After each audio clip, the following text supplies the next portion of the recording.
দেখুন, আমি চট্টগ্রামের যে সকল বাসিন্দা আছে আপনাদের কাছে জিজ্ঞাসা করছি যে আপনারা এই বন্দরের সুবিধাভোগী, এই বন্দর ব্যবস্থাপনা করতো আপনাদের লোকেরা, আপনারা এখানে ব্যবসা করেন, আপনারা এখানে চাকরি করেন। এই বন্দর ব্যবস্থাপনা বিদেশিদের হাতে গেলে চট্টগ্রামের মানুষ কতটুকু উপকৃত হবে? আপনারা আপনাদের চট্টগ্রামের মানুষ ডক্টর ইউনূস স্যারকে জিজ্ঞাসা করেন যে আপনাদের এত বড় ক্ষতি করলো কেন? পাশাপাশি চট্টগ্রামের প্রায় 4 থেকে 5 হাজার মানুষকে একটি বিশেষ ব্যাংকে চাকরি থেকে বাদ দেওয়া হয়েছে। ডক্টর ইউনূস চট্টগ্রামের মানুষ হিসেবে এই সকল মানুষদের জন্য কি পরিকল্পনা হাতে নিয়েছেন?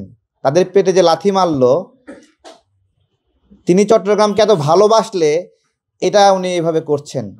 আমি জানি না যে উনি আসলে চট্টগ্রামের সন্তান কিনা। চট্টগ্রামের সন্তান হয়ে চট্টগ্রামের এইভাবে ক্ষতি করছেন। চট্টগ্রামের মানুষ কিন্তু বলতেছে যে হরতাল করবে, অবরোধ করবে, তারা কিন্তু বন্ড দিচ্ছে।